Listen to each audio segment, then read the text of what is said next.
In a world where the sea swallows the weak and the strong take what they want, a chipped iron pan became the most dangerous weapon in the Caribbean. Maris Crowe had nothing but a recipe for onion soup and a desperate need to protect a young girl when she walked into a tavern full of wolves. She offered a ruthless pirate captain a bargain: hot meals for safe shelter. He accepted, with one impossible condition: she had to season his grim ship with laughter. What follows is a tale of salt, smoke, and a love that bloomed in the eye of the storm. The scent of browning onions was the first thing to declare war on the stench of the tavern. In a room thick with the reek of unwashed bodies, stale rum, and the briny rot of the harbor, the aroma of butter and alliums rising from the chipped iron pan was a shock to the senses. It smelled like a memory of a better life. Maris Crowe stood over the hearth, her back straight, her sleeves rolled to her elbows. She moved the wooden spoon with a rhythmic, hypnotic cadence, ignoring the rain that lashed against the shutters of the drowned rat. She wasn't an employee here. She was a squatter with a skillet, bargaining her labor for a dry corner. "You're wasting your time, woman," the tavern keeper grunted, wiping a rag across the bar. "These dogs don't care for flavor. They want swill that burns going down and fills the belly." "Men behave better when they remember their mothers," Maris said, her voice low but carrying a steel edge. "And nothing smells like a mother's kitchen more than onions."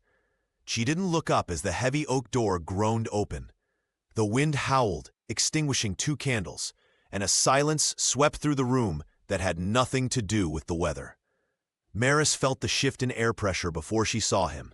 The rowdy conversations at the tables died instantly. She turned. Standing in the doorway was a man who looked as though he had been carved from the hull of a ship and left to weather in the salt spray. Captain Garrick Greyjaw Rowe. He was wet, his dark coat heavy with rain, and the scar running along his jawline shone pale in the lantern light. Behind him, a cluster of soaked men waited, and amidst them, a small, trembling figure, a girl, hardly 20, with eyes wide enough to swallow the room. Greyjaw didn't move toward the bar. He moved toward the fire, toward her. He stopped 3 paces away, inhaling deeply. The smell of the onions seemed to confuse him for a second, softening the hard lines around his eyes before his expression shuddered again. "You," he rumbled. His voice was like grinding stones. "You're the one making the air breathable." Maris tapped the spoon against the rim of the pan. "I am, and you're dripping on my floor." A collective gasp went through the room. One of the pirates behind him, a squat man with a red bandana, reached for his belt, but Greyjaw raised a hand. A flicker of amusement danced in his dark eyes. "Your floor?" "I'm cooking on it," Maris replied evenly. "That makes it mine for the hour." Greyjaw stepped closer. He looked at the bubbling stew, then at the girl shivering behind his men, and finally at Maris. He seemed to be weighing her, not as a woman, but as a resource. "We need a cook," he said abruptly. "My last one died of the flux. The one before that was stabbed for burning the biscuits." "I don't burn biscuits," Maris said, "but I have a price." "Coin?" "Shelter," she corrected. "For me, and for her." She pointed the spoon at the girl. The girl, Lena, flinched as if struck. Greyjaw glanced back at her. "The girl is a stray. We pulled her off a debtor's barge. She's useless." "She peels," Maris lied smoothly, "and she washes. I come as a pair, Captain, or I don't come at all. And I want a cabin with a lock." The tavern keeper let out a nervous laugh. "She thinks she's royalty, Captain." Greyjaw ignored him. He leaned down, his face inches from hers. Maris smelled rain, tobacco, and old blood. She didn't blink. "A lock," he repeated. "You think a lock keeps you safe on a pirate ship?" "No," Maris said. "But it buys me time to pick up a knife." Greyjaw stared at her for a long, stretching moment. Then the corner of his mouth twitched. "Fine. You get the galley. You get the girl. You get the lock." He straightened up, his voice booming for the benefit of his crew. "But the food better be hot. And there's one more condition." Maris raised an eyebrow. The sea is a miserable gray bitch, Greyjaw said. My men are sour, tired, and superstitious. I don't just need full bellies, I need high spirits. He looked at her with a challenge burning in his gaze. I'll give you shelter, widow, but only if you season with laughter too. I'm a cook, Captain, not a jester, Maris replied. Then learn to be both, or you swim back! Exclamation point. The Laughing Wraith was not a ship. It was a floating city of creaking wood and organized chaos. Maris climbed the gangplank with her meager sack of belongings over one shoulder, her other hand firmly gripping Lena's cold, damp fingers. Lena was shaking so hard her teeth chattered. They're gonna kill us, she whispered, her voice a thin thread of terror. Did you see their eyes? They're beasts. They're men, Maris whispered back, squeezing her hand. And men are simple. They want to be fed, they want to be warm, and they want to be told they're clever. We can manage that. They were led below deck by the quartermaster, a man named Silas Mott. He was thin, with skin the color of parchment, and eyes that darted like nervous fish. He didn't look at them. He looked at their hands, checking for rings, for value. Galleys through there, Mott muttered, gesturing to a low door. Captain says you get the prep room for sleeping. It has a bolt. Don't lose the key, I won't issue another. Maris pushed the door open and stopped. The galley was a disaster. Grease coated the walls in a thick yellow film. Pots swung dangerously from frayed ropes, clanging together with the roll of the ship. The stove was cold and caked with ash. Home sweet home, Maris murmured. She dropped her bag and turned to Lena. The girl looked ready to faint.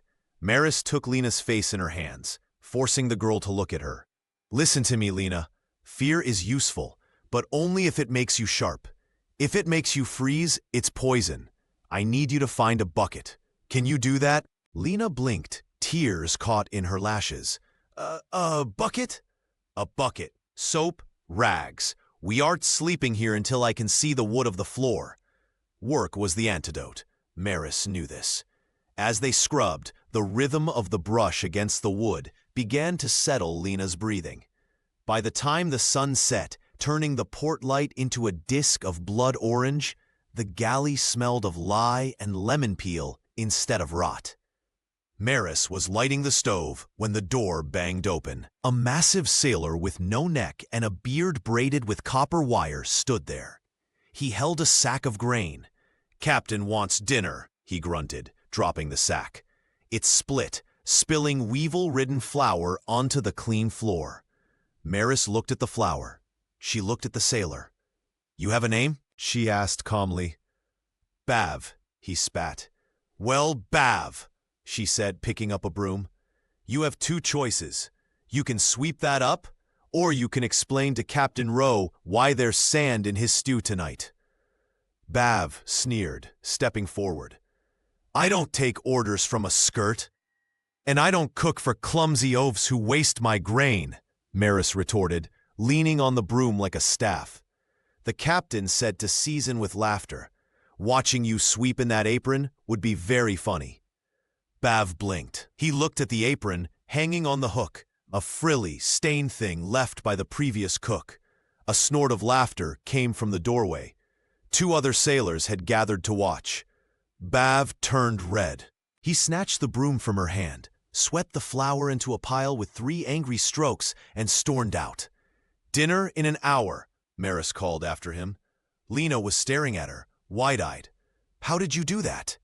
Bullies hate being laughed at, Maris said, her hands trembling slightly now that he was gone. But they hate being hungry more. The first dinner service was a battlefield. Maris made a stew from the salted beef, soaking it 3 times to draw out the brine, and adding the onions she had saved, along with dried thyme and a splash of dark rum she'd found hidden in a cupboard. She served it from the hatch. The men lined up, suspicious, holding out their wooden bowls like they expected poison. Greyjaw was the last to arrive. He didn't carry a bowl. He sat at the head of the long table in the mess, watching his crew. Bav was there, whispering to the men next to him. As Maris placed the heavy pot on the table, she saw Bav reach for the salt cellar and dump a handful into the open pot when he thought she wasn't looking.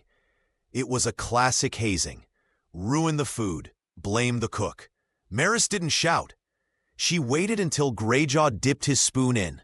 "Wait," she said clearly. The room froze. Greyjaw paused, the spoon halfway to his mouth. "Is there a problem, widow?" "I think Master Bav has made a mistake," Maris said, walking around the table. She picked up the salt cellar. It was empty. "He seems to think you haven't had enough salt in your life, Captain. He added the whole cellar to the pot to make sure you were preserved." The crew looked at Bav. "I saw him doing it," Maris continued, her voice light, teasing. "I thought perhaps he was trying to cure you, like a ham." A ripple of chuckles went through the room. The image of the terrifying Greyjaw as a cured ham was absurd enough to break the tension. Greyjaw looked at the stew, then at Bav. He took a bite. He chewed slowly. The salt was there, heavy and harsh. But because Maris had soaked the meat so thoroughly beforehand, the stew was edible, just. "It's salty," Greyjaw said, his eyes locking on Bav. "But the onions are good." He looked at Maris. "You caught him. That's worth a laugh." He took another bite. "Bav, you'll be scrubbing the pot tonight, and the deck, until you learn the price of salt." The crew roared with laughter. It wasn't gentle laughter. It was sharp and mocking, but it wasn't directed at Maris. She had survived. Later that night, in the safety of the locked prep room, Lena sat on a crate, hugging her knees. "You saved us," she whispered. "For today," Maris said, rubbing her aching wrists. "Tomorrow, we have to do it again." Days turned into weeks. The Laughing Wraith left Port Caldera and cut through the turquoise waters of the Caribbean. Maris fell into a rhythm. Wake before dawn, light the fires, check the stores, cook, clean, defend. She kept Lena close. The girl was too fragile for the deck. The sailors looked at her with a mix of hunger and curiosity, like she was a rare bird that had landed on the rigging. Maris made Lena her shadow.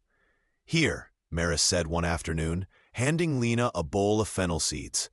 The ship was rolling heavily in a cross-swell, and Lena's face was a pale shade of green. "Chew these." "What are they?" "Fennel. Old sailor's trick. It settles the stomach." Lena chewed obediently. "It tastes like licorice. Better than bile," Maris said. Chopping carrots with a rhythmic thud, thud, thud. "Tell me, Lena, can you read?" Lena hesitated, glancing at the door. "Yes. My father, he was a clerk. He taught me." Maris stopped chopping. "Good. Keep that to yourself for now. But tonight, I want you to look at the quartermaster's ledger. He leaves it on the barrel by the door when he gets drunk." "Why?" "Because we're running out of sugar faster than we should be," Maris said grimly. "And I count every grain." That evening, Greyjaw appeared in the galley doorway. It was late, the fires banked low. He watched Maris kneading dough for the morning biscuits. "The men are happier," he said. It sounded like an accusation. "They're full," Maris replied, not looking up. "And I stopped Bav from putting weevils in the hardtack." "You tell stories when you serve," Greyjaw noted. "I heard them laughing at breakfast, something about a priest and a parrot." "It's an old joke. My husband used to tell it." The word husband slipped out before she could catch it. Greyjaw stepped into the room. The space suddenly felt very small. "You don't talk about him, the dead husband. He's dead. He doesn't need my conversation. And the girl? What is she to you? She's not your daughter. She's mine to look after," Maris said, meeting his gaze. "That's all you need to know." Greyjaw studied her, his eyes tracing the smudge of flour on her cheek. "You have a sharp tongue, Maris Crow, but you have soft hands. You weren't always cooking for thieves. And you weren't always a captain." She countered. "I see the way you look at the horizon. You look like you're waiting for it to apologize." Greyjaw laughed then, a real sound, deep and rumbling, startling Lena, who was dozing in the corner. "The horizon owes me nothing, but you. You owe me a seasoning. I made them laugh, Maris said. You made them laugh at Bav. Make me laugh. Maris wiped her hands on her apron. She looked him up and down. Captain, you're wearing a velvet coat with salt stains, you have a crew that thinks thunder is a ghost, and you're asking a widow for jokes in the middle of the night. If you can't see the comedy in your life, I can't help you. Greyjaw stared at her. Then, slowly, a grin spread across his scarred face. Get some sleep, cook. We make port at Isla Candela tomorrow. I expect a feast. Isla Candela was a riot of color and noise. The market square was a maze of dyed canvas awnings, selling everything from jagged spices to stolen silks. The air smelled of roasting pig and jasmine. Maris walked through the crowd, a basket on her arm, Lena clutching her skirt like a child. Two of Greyjaw's crew trailed behind them as guards, though they were mostly interested in the rum stalls. Keep your head down, Maris murmured to Lena. Don't look at the men in the red sashes. That's the patrol. Maris moved from stall to stall, haggling with a ferocity that made the vendors weep. She squeezed melons, smelled dried fish, and argued over the price of cinnamon until the merchant threw up his hands and gave it to her just to make her leave. Maris? The voice came from a stall draped in blue silk. Maris froze. She turned slowly. A man with silver hair and a merchant's fine robes was staring at her. Maris, D'Amico? Maris's face went pale. She stepped in front of Lena. You're mistaken, sir. My name is Crow. The merchant frowned, stepping closer. No, I recall the eyes. You were the one who married the... I said you are mistaken, Maris said, her voice dropping to a dangerous whisper. And if you say that name again, my friends here will assume you're insulting me. She gestured to the two pirates, who, sensing tension, rested their hands on their cutlasses. The merchant paled and backed away. Apologies, a resemblance only. Maris grabbed Lena's arm. We're leaving, now. But the market had other plans. As they turned, a path cleared through the crowd. A man in the stiff, high-collared coat of a port official was walking toward them, flanked by two soldiers and a priest in brown robes. The official stopped in front of them. He wasn't looking at Maris. He was looking at Lena. Child, the priest said softly, extending a hand. We have been told there is a lamb lost among wolves here. Lena trembled. Magistrate Vane has offered sanctuary, the priest intoned. Safe passage away from these godless men. Come with us, child. You will be fed and clothed. It was a trap. Maris saw it in the magistrate's greedy eyes. He didn't want to save Lena. He wanted to ransom her, or worse. Lena was young, pretty, and clearly out of place. A perfect commodity. The crewmen behind Maris tensed, drawing their blades halfway. The soldiers raised their muskets. The market went silent. If the pirates fought, they would be slaughtered, and Maris and Lena would be taken. Maris stepped forward, placing herself between the priest and Lena. She didn't draw a weapon. She let out a loud, theatrical sigh. "Oh, father," she cried, her voice carrying to the back of the square. "You are too kind, but I'm afraid you're too late." The priest blinked. "Too late?" "Yes." Maris shook her head sadly. "The girl has already been cursed." "Cursed?" The magistrate frowned. "Terribly," Maris lied, her face a mask of tragic comedy. "She has the wailing pox. It's very contagious. She looks fine, but at night, she screams like a banshee and tries to eat her own hair." She leaned in conspiratorially. "And the flatulence, father, it smells like sulfur. Surely a sign of demons." A ripple of laughter went through the crowd. The magistrate looked disgusted. Lena, catching on, let out a small, pathetic cough and scratched her head wildly. "We wouldn't want to infect the Holy Church," Maris continued, shooing the priest back. "Why, the last man who tried to save her lost his eyebrows. They just fell off." The crowd was roaring now. The tension of violence had dissolved into farce. The magistrate, realizing he was becoming the butt of a joke in the town square, turned purple. He couldn't arrest a woman for protecting a cursed girl without looking ridiculous. "Begone, then," the magistrate spat, waving a handkerchief. "Take your filth back to the sea." Maris curtsied low, mocking and graceful. "Bless you, sir." "Come along, whaler." She grabbed Lena and they hurried away, the sound of the market's laughter shielding their retreat. They reached the docks just as Greyjaw was descending the gangplank, looking like thunder. He had heard the commotion. "What happened?" he demanded, seeing Maris's flushed face and the guard's amusement. "The cook saved the girl, Captain," one of the pirates chuckled. "Told the magistrate the girl had the farting sickness." Greyjaw looked at Maris. For a second, he looked ready to explode. Then he shook his head, a look of grudging respect settling in his eyes. "Get aboard," he ordered, before they realize they've been played. That night, the ship rocked gently at anchor. Maris was in the galley, chopping onions, always onions. When Greyjaw entered, he didn't loom this time. He leaned against the doorframe. "You took a risk," he said quietly. "If the magistrate had no sense of humor, you'd be in irons." "Men like that always fear ridicule more than swords," Maris said. "Swords make them martyrs.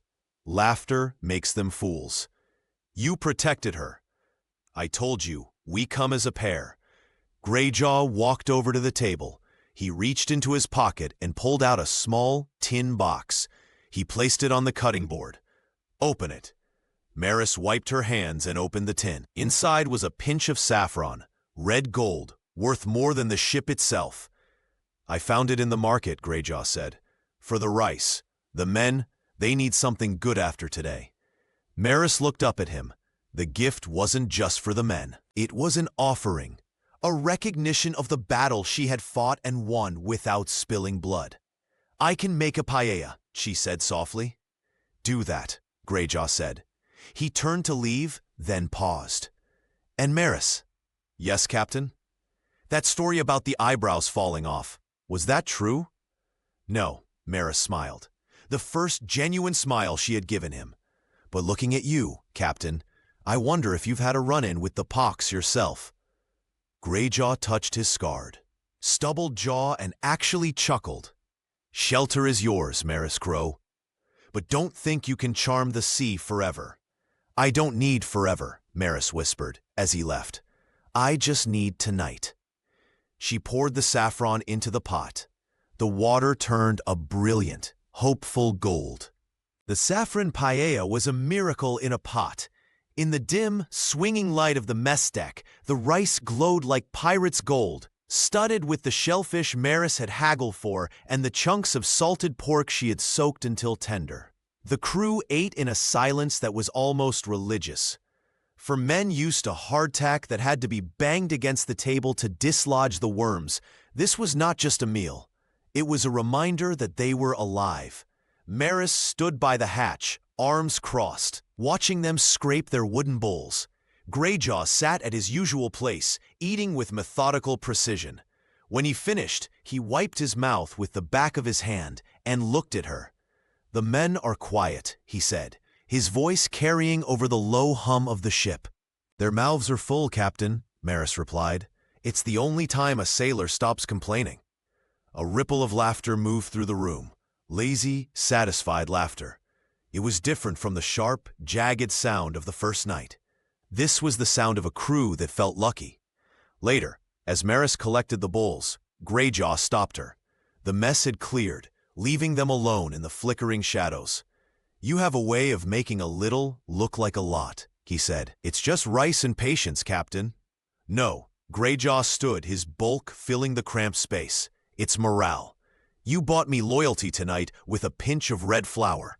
That's a cheap price for a captain." "I didn't do it for you," Maris said, her guard instinctively rising. "I did it because hungry men are dangerous. And because Lena likes the color." Greyjaw studied her, his gaze drifting to the scar on his jaw, then back to her hands, reddened from the heat of the stove. "You guard that girl like a dragon guards a gem. But gems are meant to be sold, Maris, or worn." "She is neither," Maris said sharply. "Everyone on this ship is something to be used," Greyjaw replied. his voice dropping to a rumble that vibrated in the floorboards. "Even you, even me. Don't forget that." The weeks that followed brought the doldrums. The wind died, leaving the laughing wraith drifting on a sheet of hammered glass. The heat was oppressive, baking the pitch in the deck seams until it bubbled. Tempers shortened. The laughter Maris had cultivated began to sour in the heat. Maris was summoned to clean the captain's quarters, a task usually reserved for the cabin boy. But the boy was down with sunstroke. She entered the great cabin with a bucket of vinegar water. It was the only place on the ship that felt like a sanctuary, smelling of old leather and wax. Greyjaw was on deck, overseeing the wetting of the sails. Maris scrubbed the floor, her eyes scanning the room. She wasn't a spy by nature, but survival had made her curious. Under the heavy oak bunk, she saw the corner of a chest. It wasn't the ship's strongbox. That was bolted to the desk. This was smaller, made of rosewood.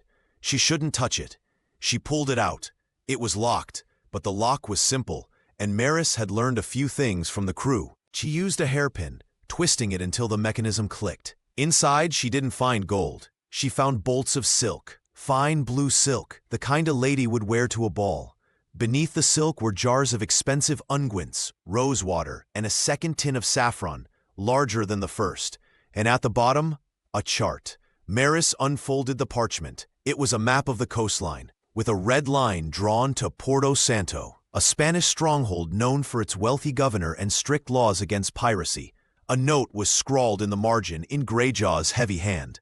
Payment upon delivery. Safe conduct assured. Maris's blood ran cold. The silk, the rosewater, the saffron. It was a dowry, or a bride price. Greyjaw wasn't protecting Lena. He was fattening her up. He was preparing her to be traded for safe conduct at Porto Santo. The shelter he offered was just a holding pen. She shoved the items back, relocked the chest, and slid it under the bunk. Her heart hammered against her ribs. She had seasoned his ship with laughter, and he was planning to sell the only thing she loved in this world. The heat broke 3 days later, not with a breeze, but with a wall of black water. The storm hit at midnight. The laughing wraith was tossed like a toy. In the galley, the world tilted 45 degrees. Pots flew from their hooks, clanging like church bells in hell. "Fire!" Maris screamed over the roar of the ocean. "Douse the fire!" Lena was huddled in the corner, screaming. Maris lunged for the stove, throwing a bucket of sand over the coals just as the ship pitched violently. Steam and ash exploded into the room. "Lena, get up!" Maris grabbed the girl's arm, hauling her to her feet. "If you stay there, a pot will crack your skull." "We're going to sink," Lena wailed. "We are not going to sink," Maris shouted, bracing her legs against the bolted table. She grabbed a length of rope she kept for this exact purpose and lashed herself to the stove's iron legs. "I have a brisket in the oven, and I refuse to let it go to waste." It was a lie. The oven was cold, but the absurdity of it made Lena blink. "Now," Maris yelled, grabbing a ladle as a weapon against the swinging cookware. "Come here and hold the bucket. If we vomit, we do it in the bucket, not on my clean floor." For 6 hours, the ship groaned and shrieked. Maris held Lena with one arm and the stove with the other, telling stories at the top of her lungs to drown out the sound of breaking timber. "Did I ever tell you about the time my uncle tried to milk a bull?" Maris roared as a wave slammed into the hull. "He thought it was just a very stubborn cow." Lena sobbed, but she listened. She focused on Maris's voice, the one steady thing in a dissolving world. When the dawn came, it brought a gray, bruised sky and a sea that looked like churned slate. The ship was battered, the foremast cracked, but still afloat. Maris untied herself, her muscles screaming. She looked at Lena. The girl was pale, soaked, and shivering, but alive. "You did good," Maris rasped. The door opened. Silas Mott stood there, looking like a drowned rat. "Captain wants a head count," he sneered, "and coffee, if you haven't drowned the beans." "The beans are dry, quartermaster," Maris said, smoothing her apron. "Unlike your breeches, I suspect." The relief of survival didn't last long. That afternoon, Maris went to the storeroom to fetch salt for the pork. The storm had leaked water into the hold, common enough, but when she reached the main salt barrel, her stomach dropped. The canvas cover hadn't just blown off, it had been slashed. A clean, deliberate cut. Inside, the salt was a gray, briny slush, ruined. Without salt, the meat would rot. Without meat, the crew would starve. Problem, cook? Maris turned. Bav was leaning against a crate, picking his teeth with a splinter. He was grinning. The salt is gone, Maris said quietly. Storm took it, Bav shrugged. Bad luck. Or maybe bad stowage. Maybe the cook didn't tie it down right. I tied it, Maris said. Someone cut it. Careful, Bav's grin vanished. Accusing a crewman is a serious thing, unless you have proof. Maris looked at the slash again. It was high on the barrel. A rat didn't do that. The storm didn't do that. This was sabotage. She went back to the galley, her mind racing. Why destroy the food? It hurt everyone. Unless someone wanted the crew unhappy. Unless someone wanted a mutiny. Lena, Maris said, closing the galley door and bolting it. I need you to do something dangerous. Lena looked up from the bowl of peas she was shelling. She looked older than she had yesterday. The storm had stripped away some of her softness. What is it? I need to see Silas Mott's ledger. The real one, not the one he shows the captain. He keeps it in his sea chest, Lena whispered. He sleeps with the key. He sleeps with the key to the chest, Maris corrected. But he leaves the key to his cabin on the hook by the map room when he's on watch. Tonight, during the dog watch, he'll be on deck. You want me to steal it? I want you to read it, Maris said. You have a memory for numbers. Read the pages on provisions. See if what he claims we have matches what I know we have. If he catches me, if he catches you, tell him you were looking for me, Maris said. But he won't catch you. You're small, and you're invisible to them. They see a girl, they don't see a threat. 2 days later, the horizon was broken by the sharp, geometric shapes of sails. Not pirate sails, Navy. British. The cry went up from the crow's nest. Blockade. The Laughing Wraith was trapped. To the south was the storm-ravaged coast. To the north, 3 British frigates formed a wall of oak and iron. Greyjaw didn't panic. He stood on the quarterdeck, barking orders that turned the chaotic crew into a single lethal machine. Run out the guns, he roared. Hard to starboard. We'll thread the needle. Down in the galley, the noise was deafening.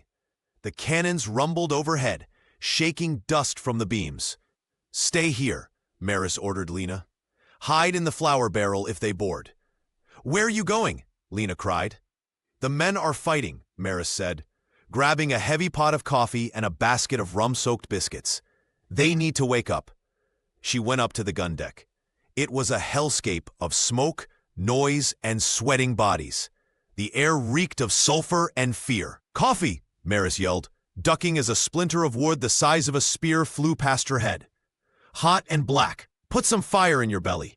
The gunners, shocked to see the cook in the middle of battle, grabbed the cups with soot-stained hands. You're mad, woman, one shouted, grinning wildly. I'm protecting my kitchen, Maris shouted back. Don't let them hit the hull, or I'll serve you raw rat for a month. A cannonball smashed into the railing above, showering them with debris. Greyjaw looked down from the quarterdeck. He saw Maris moving among the men, pouring coffee, cracking jokes, slapping shoulders. He saw the way the men straightened up when she passed, how the fear in their eyes turned to adrenaline. She wasn't just seasoning with laughter. She was seasoning with courage. The Laughing Wraith surged through the gap between the frigates, taking fire but giving it back twice as hard. They slipped into the open ocean, leaving the heavy British ships turning sluggishly in their wake. When the silence finally returned, Maris slumped against a bulkhead, her apron stained with gunpowder and coffee. Greyjaw found her there. He looked exhausted, his coat torn, blood dripping from a cut on his forehead. You disobeyed standing orders, he said. Non-combatants below deck. I was serving refreshments, Maris panted. Greyjaw wiped the blood from his eye. He reached down and pulled her to her feet. His hand lingered on her arm. "You're a fool," he said roughly, "but you're a brave one." For a moment, the distance between them collapsed. Maris looked at his mouth, at the harsh line of his scar, and felt a pull so strong it terrified her more than the cannons. Then she remembered the rosewood chest, the silk, the map to Porto Santo. She pulled her arm away. "I need to check on the girl." That night, the celebration was muted. The ship was safe, but the damage was done. The water barrels were low, the salt meat was rotting, and the detour around the blockade had added weeks to their journey. In the galley, Lena watched the door while Maris kneaded dough. "I saw the book," Lena whispered. Maris stopped. "And? The numbers are wrong. He's writing down that we bought 50 barrels of salt pork at Isla Candela. But we only loaded 30. He pocketed the difference. And the rest? Flour, sugar, powder. He's skimming everything. Almost a third of the ship's coin is in his pocket, Maris. He's not just stealing, he's starving us." Maris closed her eyes. It made sense. The sabotage wasn't just malice, it was a cover. If the salt was ruined by the storm, no one would notice the barrels were already light. "We have to tell the captain," Lena said. "We can't," Maris said. "It's your word against the quartermaster. Silas has been with Greyjaw for 10 years. We've been here for 3 months. Greyjaw trusts him. But we have proof. We have a stolen look at a ledger we shouldn't have touched," Maris said. "If we accuse him now, Silas will claim I'm lying to cover up my own incompetence with the food. He'll say I ruined the salt and I'm trying to blame him." The door creaked. Maris spun around, hiding her fear behind a mask of annoyance. It was Silas Mott, and he wasn't alone. He had Bav and 2 others with him. "Captain wants you," Silas said, his smile thin and triumphant. "On deck." "Why?" "We're doing an inventory," Silas said smoothly, "since we're so short on supplies. The crew is getting hungry, widow, and when the crew gets hungry, they start asking questions." He stepped closer, his voice dropping to a hiss. "They're asking why the cook let the salt spoil. They're asking why we're eating weevil porridge while the cook seems so comfortable." Maris felt the trap snap shut. He knew, or he suspected enough to strike first. "I'll come," Maris said, untying her apron. She looked at Lena. "Stay here." "No," Silas said. "Bring the girl. Witnesses are important." They marched up to the main deck. The crew was gathered, murmuring. Greyjaw stood by the mast, his face unreadable. Silas shoved Maris forward. "Captain," Silas announced, his voice ringing out. "I've checked the stores. It's worse than we thought. The salt is gone, the beef is turning, and the flour count is short by 20 sacks." The crew grumbled angrily. "And whose fault is that, quartermaster?" Greyjaw asked, his eyes on Maris. "Well," Silas spread his hands, "I buy the provisions, Captain. She keeps them. She manages the galley. If the food is gone, it's because she wasted it. Or," he paused for effect, "or she's been trading it at port for her own purse." "That's a lie," Lena cried out, stepping forward. "Silence," Silas snapped. He looked at the crew. "We're going to starve because this woman played house instead of doing her job. She's seasoned with laughter, all right. She's laughing at all of us." Maris looked at the angry faces of the men she had fed. She looked at Greyjaw. He wasn't looking at her with warmth now. He was looking at her as a captain looks at a liability. "What do you say, Maris?" Greyjaw asked softly. Maris stood tall. She didn't plead. She didn't cry. "I say," she said clearly, "that a man who blames the cook for the cost of the meal is usually the one who stole the coin from the purse." Silas's eyes narrowed. "Careful, witch." "I am careful," Maris said. "That's why I counted the barrels when they came aboard." It was a bluff, partially, but she had to stall. She had to turn the tide before they threw her and Lena over the rail. The laughter was gone. Now there was only the knife. The wind on the main deck had a bite to it, cold and indifferent to the drama unfolding beneath the masts. The crew formed a tight, muttering circle. their faces illuminated by the flickering light of pitch torches. Hunger had hollowed their cheeks and sharpened their tempers. They looked from Silas Mott to Maris, waiting to see who would bleed. Silas scoffed, stepping into the circle's center. He played to the crowd, spreading his arms wide. The woman says she counted, but did she write it down? No, because she can't read the manifest. She's a cook, not a clerk. I don't need to be a clerk to know the difference between a full barrel and an empty one, Maris shot back. Her voice was steady, though her knees trembled beneath her skirts. And I don't need a ledger to know that salt pork doesn't rot in a week unless the brine was drained on purpose. She's desperate, Silas sneered, turning to Greyjaw. Captain, this is a waste of time. The stores are low because she's wasteful. She throws out bad bits that a real sailor would eat. She seasons with saffron while we run out of flour. She's soft, and she's making the crew soft. A murmur of agreement rippled through the men. Aye, the saffron, one grumbled. Fancy rice don't fill a belly for long. Greyjaw watched them, his face a mask of granite. He was losing them. Maris could see it. The hunger was doing Silas's work for him. Punishment is clear for wasting ship stores, Silas pressed, sensing his advantage. 10 lashes, and rations cut to half. No! Lena's voice was thin but piercing. She tried to push past Maris, but Maris held her back. Greyjaw raised a hand, silencing the deck. He looked at Maris, his eyes dark and unreadable. You accuse my quartermaster of theft. That is mutiny, unless you can prove it right now. I can prove the barrels are light, Maris said. Because you emptied them, Silas roared. Enough, Greyjaw's voice cracked like a whip. We will settle this the way the sea settles things, with weight. He pointed to the boatswain, a burly man named Cale, with hands like hams. Cale, take 2 men. Go to the hold. Weigh the remaining flour. Count the beef. Compare it to the quartermaster's book. And until then? Silas asked, his eyes narrowing. Until then, Greyjaw said, the quartermaster stays in his cabin, and the cook stays in hers, under guard. Captain, I protest, Silas began. You protest? Greyjaw stepped closer, looming over the smaller man. If you are innocent, Silas, the count will prove it. If you are not, then you know the law. The prep room was stiflingly hot, the air thick with the smell of unwashed pans and fear. The door was bolted from the outside. Maris paced the small space, 3 steps forward, 3 steps back. Lena sat on a sack of dried peas, her hands clasped so tightly her knuckles were white. He's going to win, Lena whispered. The boatswain, he's Silas's friend. They drink together. Cale is a boatswain first, Maris said, though she wasn't sure she believed it. He cares about the ship.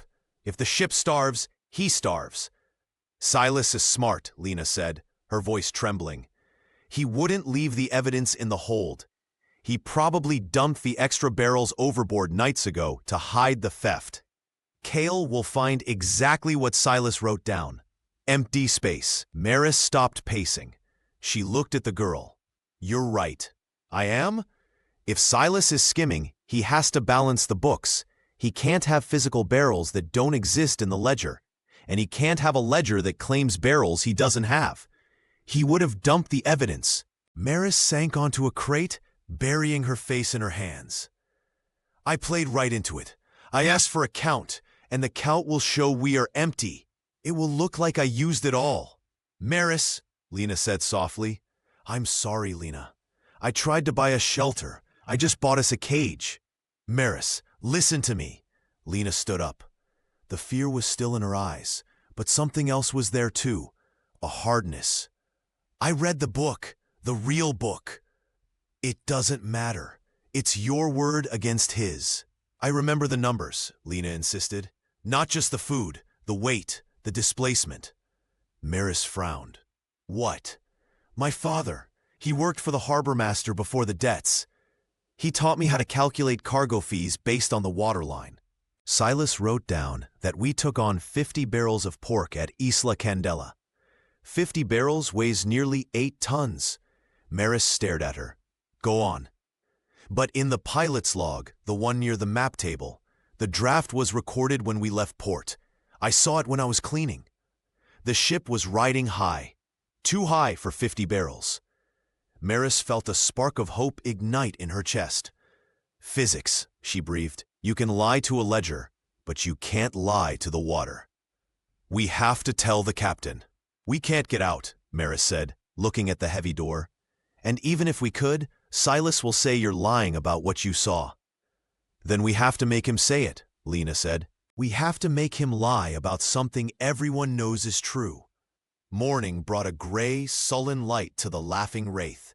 The door was unbolted, and Bav gestured for them to come out with the tip of his cutlass. On deck, the mood was grim. The crew had gathered again, silent and sullen. Cale the boatswain stood by the mainmast, holding a slate. Silas stood opposite him, looking refreshed and confident. Greyjaw waited on the quarterdeck, looking down like a judge at the gallows. Report, Greyjaw ordered. Cale cleared his throat. He looked uncomfortable. We counted, Captain. The stores match the quartermaster's ledger. To the sack. We have barely enough for 2 weeks on half rations. A groan went through the crew. Hostile eyes turned to Maris. She cooked it away, Silas said smoothly, stepping forward. Rich stews, extra portions for her favorites, and now we pay for it. He looked up at Greyjaw. The law is the law, Captain. Waste is theft. Greyjaw looked at Maris. His expression was pained, a crack in the stone. He didn't want to do this, but a captain who ignored the law lost his ship. Maris Crow, Greyjaw said heavily, you have been found responsible for the depletion of stores. Do you have anything to say before judgment? Maris stepped forward. She squeezed Lena's hand once, then let go. I do, Maris said. I say the boatswain counts what he sees, but the quartermaster writes what he wants. The numbers match, Silas shouted. Lena, Maris said clearly, step forward. Lena moved out from behind Maris's skirts. She looked tiny against the backdrop of the sea and the rough men. She was trembling, but she kept her chin up. Speak, girl, Greyjaw commanded. The quartermaster's ledger says we loaded 50 barrels of pork at Isla Candela, Lena said, her voice wavering but gaining strength. Is that correct, Master Mott? Silas sneered. It is. It's in the book. 50 barrels, Lena repeated. Standard oak tierces, 300 pounds each. That's 15,000 pounds, 7.5 tons. The crew frowned, confused by the math. And yet, Lena turned to the helmsman, an old man with skin like leather. Master Helmsman, you recorded the draft when we left port. Do you remember the mark? The helmsman blinked. Aye. She was riding at 12 feet. 12 feet, Lena said. But the Laughing Wraith draws 12 feet when she's empty. With 7 tons of pork in the forward hold, she should have been down to 13 feet. The water doesn't lie, Captain. Silence slammed into the deck. It was absolute. Every sailor knew the feel of a laden ship versus a light one. They started doing the math in their heads. Greyjaw's eyes snapped to Silas. The look in them was terrifying.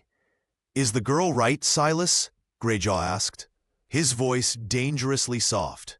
Did we ride at 12 feet? Silas's confidence evaporated. He stammered. The swell was high. The girl is confused. She's making up numbers. I am not, Lena said. And I also saw the entry for the private sale of 10 bolts of blue silk to the merchant Vane. Silk that was never in the ship's manifest. Greyjaw went still. Blue silk? Silas froze.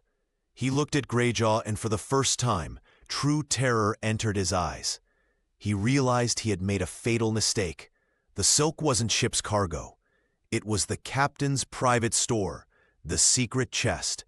If Silas had sold some, he hadn't just stolen from the crew. He had stolen from Greyjaw's own cabin. Silas backed away. Captain, I can explain. It was a side trade, for the good of the ship. You sold my property? Greyjaw descended the stairs, one slow step at a time. And you starved my crew to hide the profit? It wasn't starvation, Silas cried, pulling a knife from his belt. It was rationing. I was going to buy more at the next port. With whose coin? Greyjaw drew his cutlass. The sound of steel ringing against the scabbard was the only sound in the world. Silas lunged. Not at Greyjaw. He knew he couldn't win that, but at the closest target. Lena. He grabbed her, hauling her back against his chest, the knife at her throat. Back off. I'll open her up. I swear it. The crew surged forward, but stopped as the blade pressed into Lena's skin. A thin line of red appeared. Maris felt a scream tear from her throat. No! Greyjaw stopped. He stood 10 feet away, his sword point lowered. His face was a mask of cold fury. Let her go, Silas, Greyjaw said. And I'll let you take the longboat. Liar, Silas spat. You'll hang me from the yardarm. I want the launch and provisions, and the girl comes with me until I'm clear. You take the girl, Maris said, stepping forward, her hands raised, and you'll never leave this deck alive. Look at them, Silas. She gestured to the crew. They weren't just watching anymore. They were vibrating with rage. They had been hungry for weeks. They had blamed the cook, and now they knew the truth. They don't want the boatswain to weigh the flour anymore, Maris said, her voice hard as iron.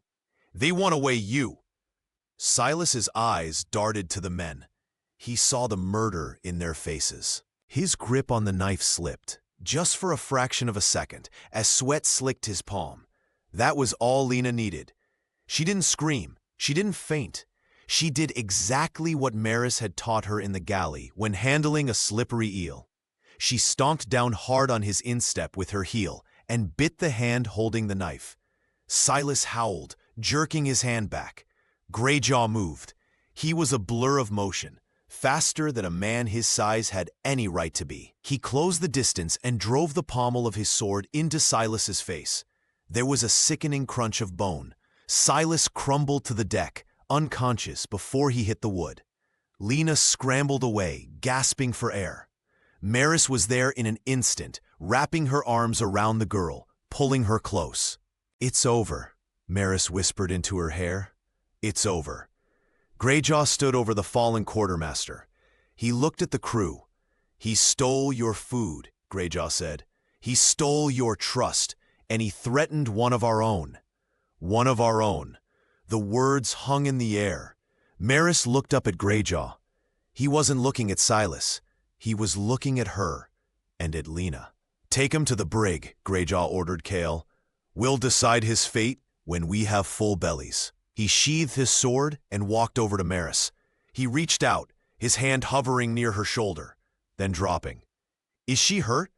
A scratch, Maris said, touching the thin line of blood on Lena's neck. She's brave. She's smart, Greyjaw corrected. She saved your life, and mine.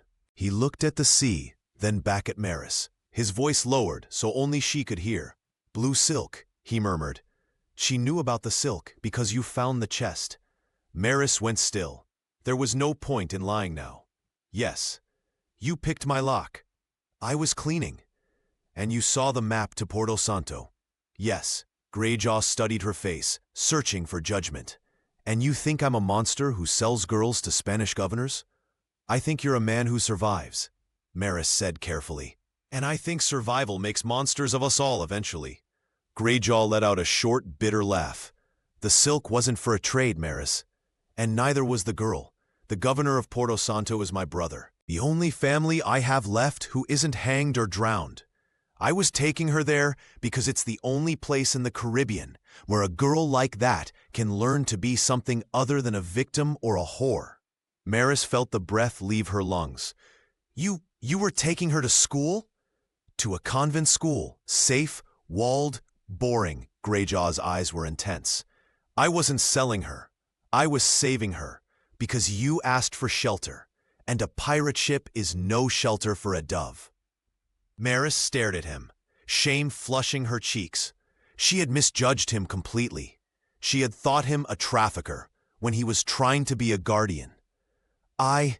Maris faltered. I didn't know.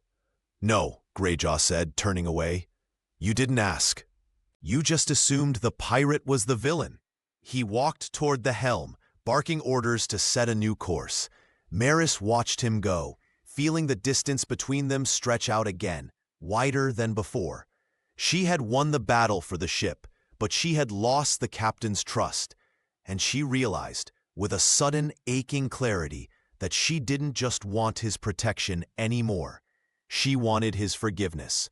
The brigantine was quiet, a floating ghost upon the water. With Silas in irons below and the larder stripped bare, the laughing wraith limped southward. The mood was no longer mutinous, but it was brittle. Shame hung heavy over the crew. Shame that they had doubted the woman who fed them, and shame that they had been duped by a thief in a silk vest. Maris felt the weight of it in the galley. There was no meat left, no flour, only a pile of beef bones Silas had planned to toss, a few withered carrots, and the last of the onions. "It's not enough," Lena said, staring at the meager pile. She was scrubbing the table, her movements sharp and angry. She hadn't forgiven the crew for turning on them. "It has to be," Maris said. She filled the largest cauldron with seawater and fresh water, mixing them to save the precious casks. She roasted the bones until they were dark and fragrant, then threw them into the pot.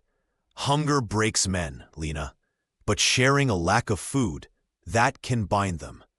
That night, Maris didn't serve from the hatch. She dragged the heavy cauldron out onto the main deck. She set it in the center of the circle of men. Greyjaw stood on the quarterdeck, watching. He hadn't spoken to her since the revelation of the blue silk. He remained a dark silhouette against the stars, solitary and proud. "Bowls!" Maris called out. "Bring your bowls!"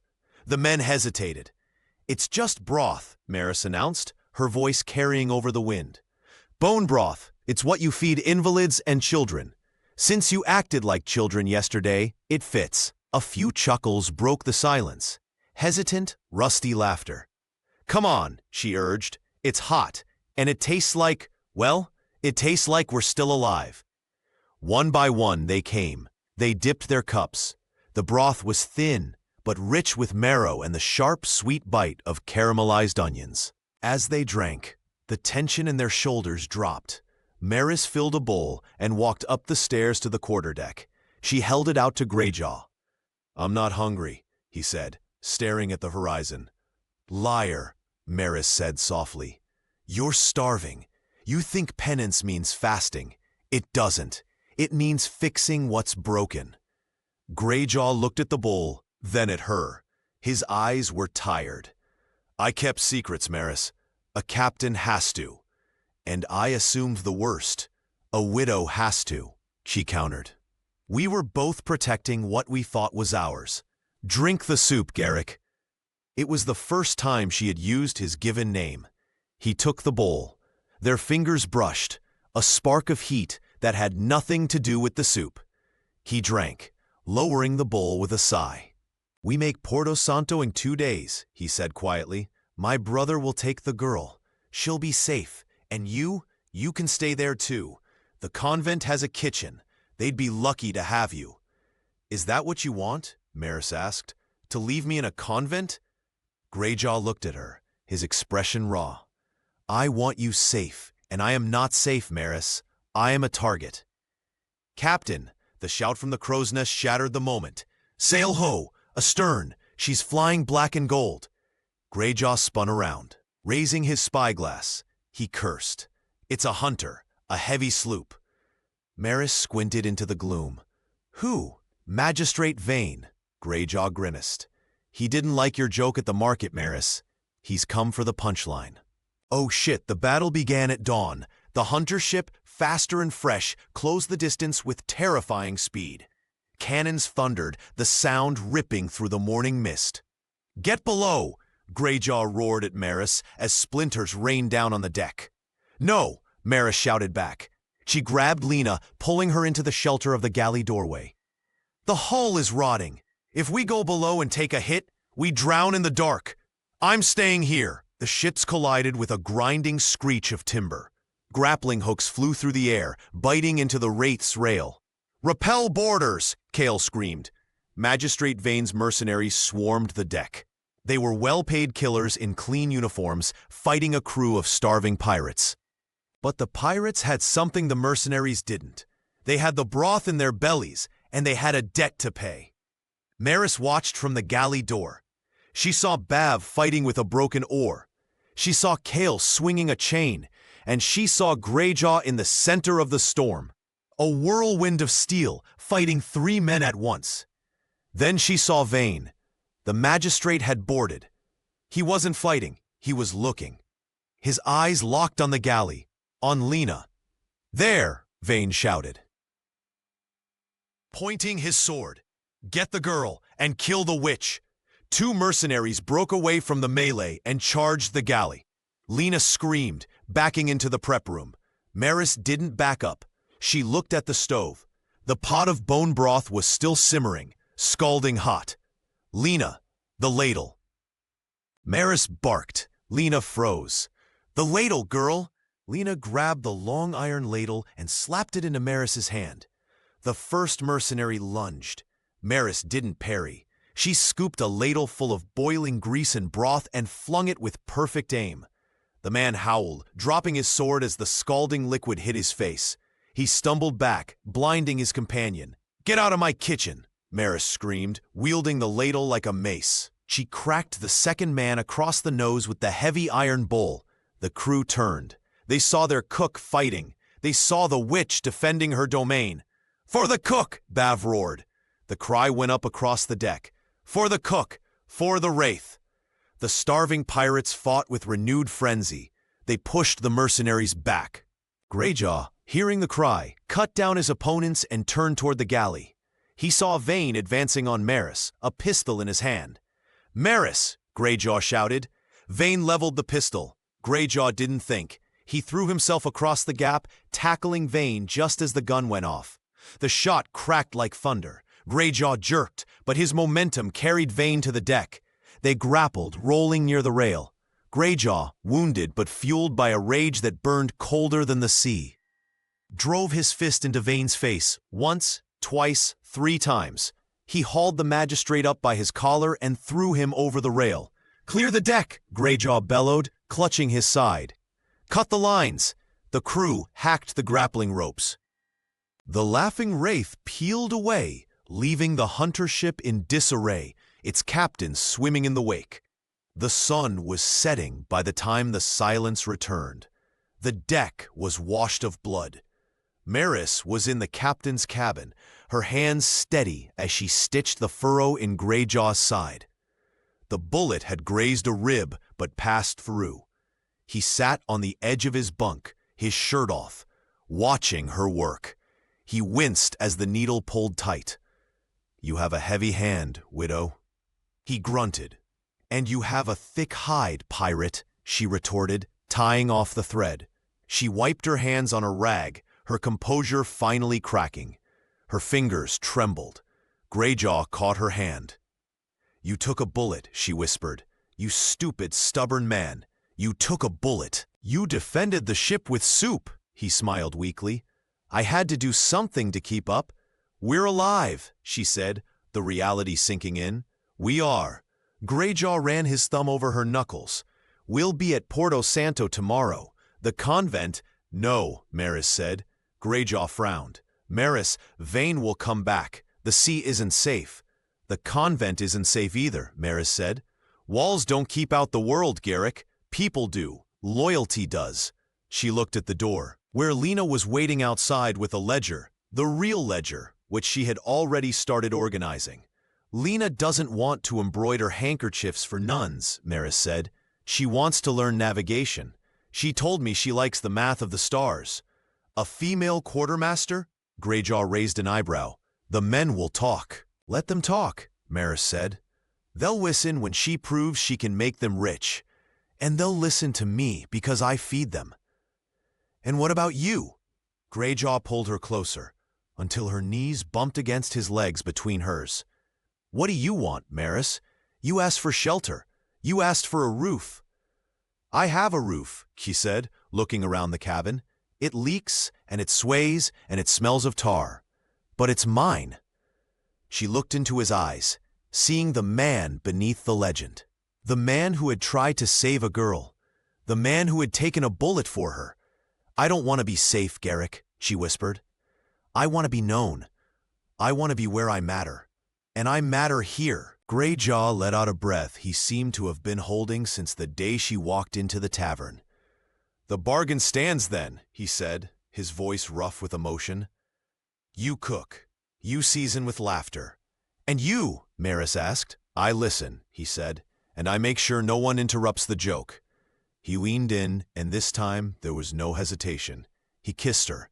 It tasted of salt, of survival, and of a promise kept. It wasn't a gentle kiss. It was an anchor dropping into the sand, holding fast against the tide. When they broke apart, Maris rested her forehead against his. "One condition," she said, a smile tugging at her lips. "Name it. If I stay, I get the key to the saffron chest." "And the blue silk." Greyjaw laughed, a sound that filled the cabin and chased away the shadows. "The silk is yours, Maris. It always was." Maris stood up, smoothing her apron. She walked to the door, looking back at her captain, her partner, her home. "Dinner in an hour," she said. "Don't be late." She walked out onto the deck. The wind was fresh, filling the sails. The laughing wraith cut through the water, no longer running, but flying. They were pirates. They were home. The sea stretched out before them, endless and free.